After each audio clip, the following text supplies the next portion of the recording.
On today's episode of Skateboards I Bought and Stashed in My Closet and Totally Forgot About, we have a Voyager skateboard from Walmart. Now this is a $45 skateboard, which is 3 times the price of a normal skateboard at Walmart. What's the difference? Why is it so much more expensive? I'm assuming it's because of the shape of the board. I'm hoping that it's the bearings being a bit better, the wheels, the trucks, the deck.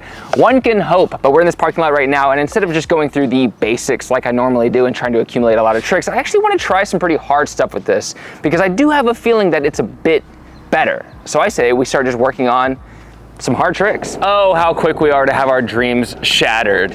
The trucks, they're Walmart trucks. Oh my God, okay, well, about not doing the basic tricks, I can barely stand on the board, so. Fakie ollie, that's pretty basic, and it worked. Kickflip, we gotta at least try one basic trick. Okay, if I can't even do a kickflip, this is gonna be tough.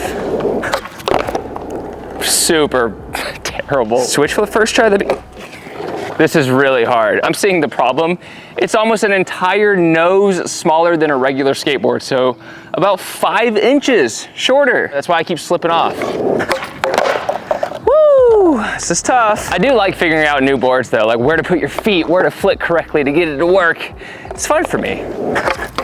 Why did I pick switch flip? It's like a trick I'm not even that good at with a regular skateboard. Took about 10 tries. Tough. 3 more flat ground tricks. Bring out the ledge after that. And then the rail. Front heel. I just think that's funny because that's a hard trick, especially with something like this. Okay, we got that. Front heel is one of those tricks that a lot of skateboarders just don't do. A lot of people learn them switch instead. But if you go through the process, they're not so bad. One more time. We don't pivot here. I can't believe how loose the trucks are already. Professional skateboards, trucks go from loose to tight. Bad skateboards like this, they went from tight to loose. I kind of like that. I didn't like what my arms did, but 2 more hard tricks. I want to do a double flip, which I feel like is going to be really hard with the shape of this board, and then a switch varial flip. Very random one, but both hard. Let's do them. First try, what? Tighten the trucks a little bit. Doesn't really feel any better. Just go for it, 100%. Oh, that's not bad. Oof, it's kind of bad. Oh my goodness. Let's watch it, that was pretty bad. Good enough. I wanna try an impossible, and that's the last one. Bring out the box. I'm gonna go kind of slow, just to test it out. Ooh, there's not much tail, so it's gonna be a lot harder to grab the tail with your back foot and whip it around. But I feel like if I scooped faster, maybe? Yeah, see, it's not really gonna go around my foot the way I want it to, like a normal skateboard, but we can at least land whatever's happening there, which is kind of more of a 360 shove it. See what I mean? There you go, I'll take it. Trucks are so loose. Trucks don't turn well, but do they grind?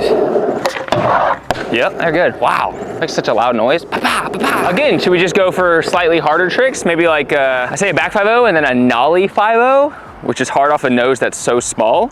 But let's start with those 2 and then we'll figure out something out. Oh, that is hard, because you can't just like swerve into the ledge the way you want to, because the trucks don't turn like normal trucks. There we go. So nollie, can we even nollie with this? Oh man, did I say nollie 5-0? Ooh, even nollie 50 might be hard. Oh, there we go. Okay, if I can just like slam on my tail, I should be good. Oh my God, dude, I could have rolled my ankle. Yeah, that's so small. I hate the feeling of like reaching my arm down and barely touching the nose. Ugh. Oof, I gotta go way faster. What in the world, dude? I think I'll have to take it. That is so hard. Okay, I can't do that. Man! I hit on the way up. That's the thing. I keep thinking that I can just like ollie up there like nothing, but it really takes a lot more effort to figure out how to get the timing right. Nope. The kingpin is sticking out too far. Oh my gosh. Okay, what about a crooked grind to fakie? All right, we went 4 inches. It's going. This is working.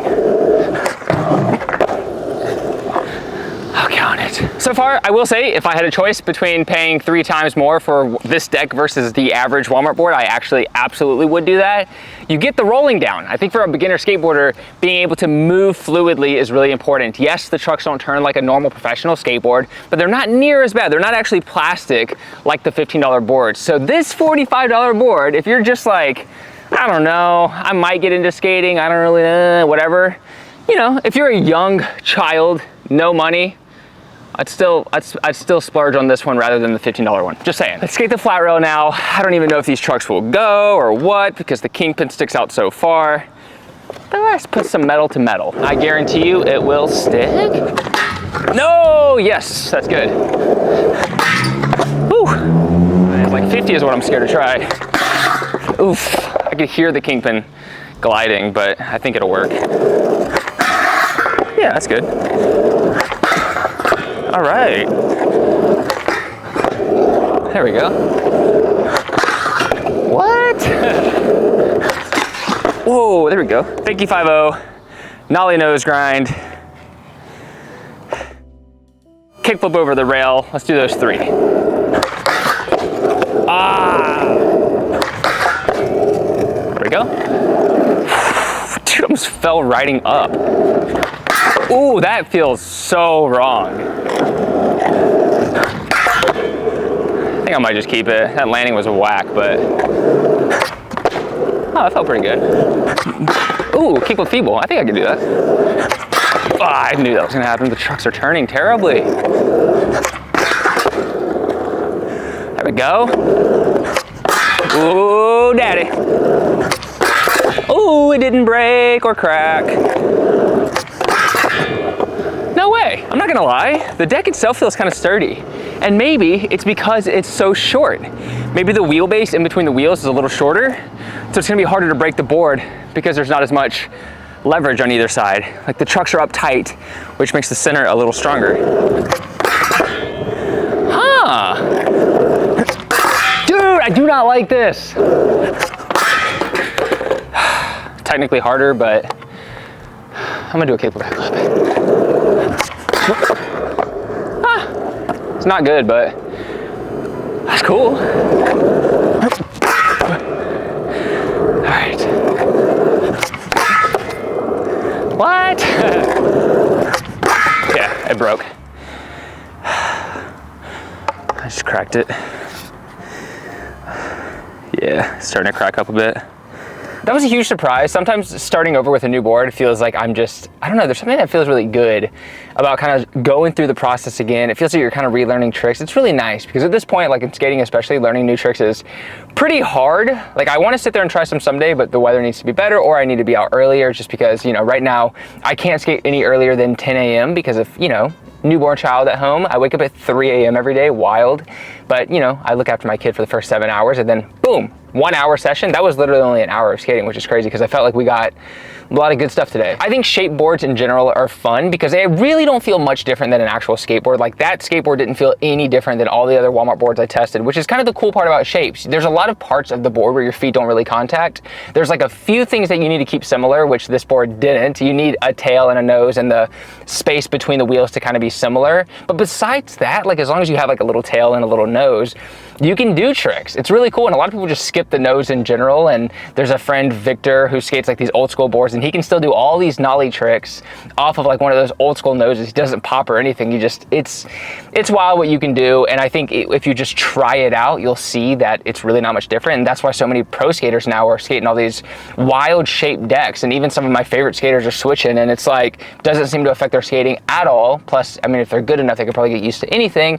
But also if you're a new skater, you can't tell the difference anyways. So I would say that the $45 spend is much better than the $15 spend, but obviously I made a video, the last video, about a $90 board that I got off Amazon. It was like a pro board, and that was sort of like by far the best quality out of all of them. So if you have the $90 to splurge, I'd recommend it. Then the 45, the 15, it's just, those boards are just so hard to ride. And if they're hard for pro skaters, imagine how hard they are for new skaters. So I'd say 45 kind of minimum, but you want to aim for that 90, but I know that's tough. But think about it as an investment for the next potentially like 20 years of an activity that you might fall in love with. You know, I think it's worthwhile if you think about it like that. So thank you for watching this video. I'll see you in the next video. If you do want to learn how to skate as well, the first 25 tricks in skating plus 10 extra bonus videos on how to conquer your first like time period of skating, the first 6 months especially, I have a course in the description down below you can check out. I always forget to advertise it, but I put like over a year of work into it, and I'm really proud of it. But every time I post stuff, I kind of like post and forget. But that one I should probably push more because this camera always overheats. A lot of people ask me to learn how to skate, and now I have a course. That's all. Link in the description down below. Thanks so much for watching. See you in the next video every week. Every Tuesday, I think, is when I'm posting. So check it out. Take care, progress daily, and keep killing it.